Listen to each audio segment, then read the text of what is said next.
चलिए आगे बढ़ेंगे और न्यूज 18 की खबर पर मोहर लगी है। रक्षा मंत्रालय ने ये मोहर लगाई है। सैन्य छावनी यौल से बाहर हुआ है नागरिक क्षेत्र। जी हां, लंबे समय से ये मांग हो रही थी।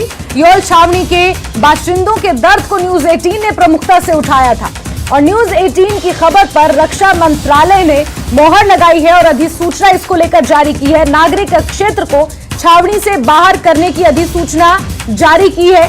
इससे यौल के बाशिंदों को बहुत फायदा होने वाला है। लंबे समय से वो इसकी मांग कर रहे थे। न्यूज 18 ने इस खबर को प्रमुखता से उठाया था और रक्षा मंत्रालय ने न्यूज 18 की इस खबर पर मोहर लगाई है। यौल कैंट से जो रेजिडेंशियल एरिया है उसे बाहर कर दिया। इसको लेकर अधिसूचना भी जारी की है। न्यूज 18 की खबर का एक बार फिर से यहां पर असर देखने को मिल रहा है। यौल छावनी के बाशिंदों के दर्द को न्यूज 18 ने प्रमुखता से दिखाया था। रक्षा मंत्रालय ने इसको लेकर अधिसूचना भी जारी की है। नागरिक क्षेत्र को छावनी से बाहर करने को लेकर अधिसूचना रक्षा मंत्रालय ने जारी की है।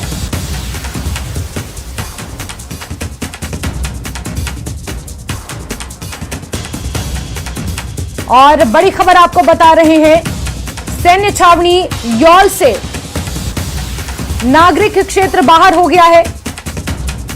देश के दुर्गम और सबसे बड़ी छावनियों में से एक यौल कैंट, जहां से नागरिक क्षेत्र को बाहर किया गया है।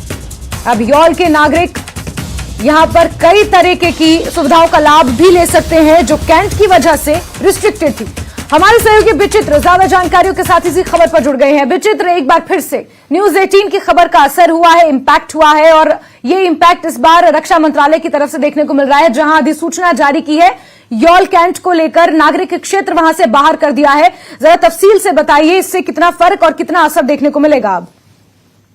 जैश्मिन, निश्चित तौर पर जैसा कि आपने कहा कि न्यूज 18 की खबर का असर हुआ है। हम पहले से ही हमारी ये टैगलाइन भी है कि हमारी पहुंच आपकी ताकत, और ये ताकत का आभास तब होता है जब इस तरह के जो है हमारी खबरों पर मोहर लगती है। और ऐसा नहीं है जैस्मिन कि ये जो है वो हम लोगों ने अभी इस कुछ महीने पहले ही इस मुद्दे को उठाया था, बल्कि हम लगातार इस मुद्दे को जो है वो उठाते रहे हैं, लोगों की आवाज को सरकार के समक्ष पहुंचाते रहे हैं। क्योंकि जो ये सैन्य छावनियों में जितने भी लोग रहते हैं, न केवल यौल कैंट के बल्कि हिमाचल प्रदेश की अलग अलग जो छावनियां हैं वहां के भी लोग जहां भी रहते हैं, तो उनकी भी आवाज को हम हमेशा ही जब वो बुलंद करते रहे हैं तो उनको हम सरकार के समक्ष पहुंचाते रहे हैं। लेकिन चूंकि यौल छावनी में हजारों की संख्या में ऐसे परिवार थे जो सैन्य छावनी के तहत आते थे, उनकी जो आम दिनचर्या होती थी वो दूसरे लोगों की माने जो है थोड़ा सा डिफरेंट रहती थी। क्योंकि उनको अगर वहां पर आवाजाही करनी है, कोई स्टेप आउट करना है, अपना भवन निर्माण करना है, या फिर उनको अगर वहां पर कोई सरकारी सुविधा लेनी है, तो वो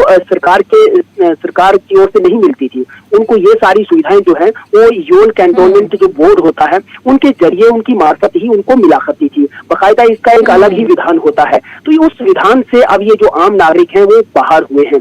और ये आजादी से पहले से ही जो है ये परंपरा जिस तरह से पहले से ही हमारी जो सेना के लिए जो कृत शक्तियां होती है या सेना के अधिकार जो होते हैं उनके तहत ही आम नागरिक भी आया करते थे। तो आज भी वो गुलामी जैसा आभास करते थे, यानी उनको वो आजादी वाला आभास जो है वो नहीं होता था। लेकिन हम निश्चित तौर पर ये कह सकते हैं कि उनकी मांग को न्यूज 18 ने लगातार बुलंद किया और उसके बाद जो है आज जो है वो रक्षा मंत्रालय की ओर से जो है जाकर इस तरह से अधिसूचना भी जारी की है कि अब ये जो सैन्य छावनी होगी वो इस क्षेत्र से बाहर होगी। तो इसके तहत बड़े फैसले तो हम लोगों ने जो तुरंत कार्रवाई हुई है वो देखने को ये मिला है कि पहले क्योंकि इस क्षेत्र से जो भी वाहन आवाजाही करते थे तो उनसे जो है वो टैक्स वसूला जाता था, टैक्स लिया जाता था।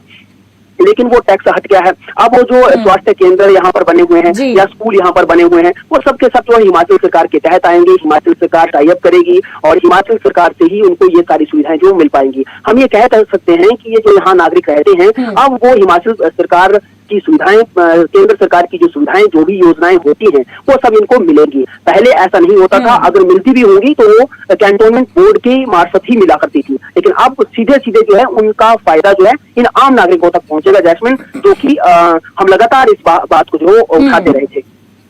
जैस्मिन बिल्कुल। और यौल कैंट के अंदर विचित्र, अगर मैं गलत नहीं हूं तो लगभग 12 गांव आते हैं जिन्हें अब माना जा रहा है कि कांगड़ा म्युनिसिपल कमेटी में शामिल किया जाएगा। इसको लेकर प्रक्रिया किस तरीके से आगे बढ़ेगी? अभी इन सब बातों पे कहना तो जल्दबाजी होगा, क्योंकि कोई आधिकारिक पुष्टि करने वाला यहाँ है नहीं। कैंटोनमेंट बोर्ड के जो उच्च अधिकारी होते हैं वो तो बिल्कुल भी किसी के सामने आकर बात करते नहीं। हमें जो भी सूचना मिली है वो सिर्फ और सिर्फ हम ये कह सकते हैं कि जो अधिसूचना जो जारी हुई है और जिसको बाकायदा जो राजपत्रित तो होता है, जो गैजेट होती है हमारी इंडिया की, भारत सरकार की, उसमें भी जो है उसको पब्लिश किया गया है। हम ये कह सकते हैं। हाँ, ये जो आपने कहा है कि 12 जो गाँव आते हैं वो निश्चित तौर पर बिल्कुल आप सही कह रही है।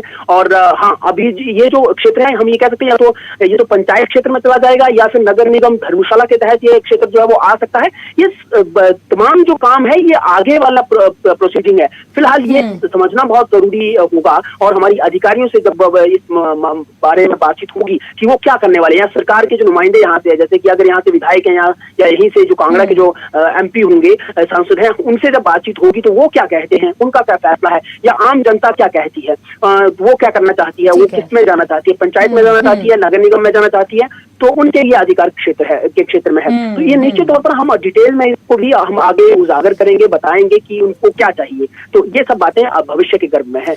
बिल्कुल, जब प्रतिक्रियाएं विचित्र सामने आएंगी। लेकिन एक चीज यहाँ पर और समझने वाली होगी कि फायदा सिर्फ नागरिकों को ही नहीं हुआ है जो यॉल कैंट के अंदर रहते थे, और जब तक यॉल कैंट के अंदर उनका एरिया था तो इस वजह से वो जो स्कीम्स थी, वेलफेयर स्कीम्स थी, उसका लाभ नहीं ले पाते थे, टैक्स उन्हें चुकाने पड़ते थे। अब नागरिकों को इसका फायदा मिलेगा तो वही आर्मी को भी कहीं ना कहीं इसका फायदा होता हुआ नजर आ रहा है, क्योंकि अब चाहे ऑपरेशनल ट्रेनिंग्स हो या फिर आर्मी की किसी चीज की जो डेवलपमेंट्स होती हैं वो करने के लिए भी आर्मी को कहीं ना कहीं दिक्कतों का सामना करना पड़ता था, क्योंकि सिविलियंस और रेजिडेंशियल एरिया वहां पर था। और अब क्योंकि सिविलियंस वहां से हट जाएंगे, रेजिडेंशियल एरिया वो नहीं रहेगा, तो कहीं ना कहीं इसका फायदा आर्मी को भी होगा। तो ये 2 वे डिसीजन हो गया।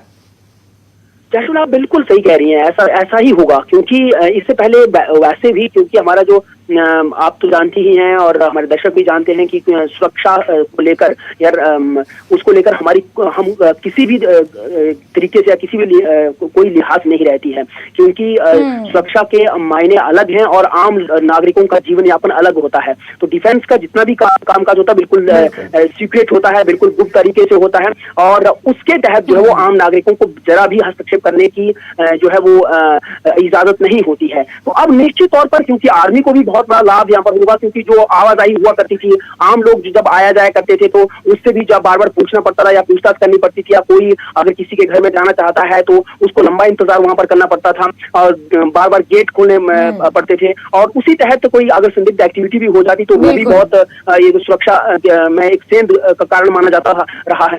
तो इन सब चीजों को अगर मद्देनजर रखें तो ये वाकई में बहुत फायदा है, दोहरा फायदा हम इसको कह सकते हैं। बिल्कुल विचित्र, बड़ी कॉम्प्लेक्स सी परिस्थितियां वहां पर रहती थी, और अब क्योंकि ये रक्षा मंत्रालय ने अधिसूचना जारी की है, हालांकि किस तरीके से अमल में लाई जाएगी उसके लिए प्रतिक्रियाओं का इंतजार करेंगे। विचित्र, आप नजर बना के रखिएगा। बहुत शुक्रिया हमसे जुड़ने के लिए। और खबरों का सिलसिला आज के एजेंडे में जारी रहेगा, लेकिन वक्त एक छोटे से ब्रेक का।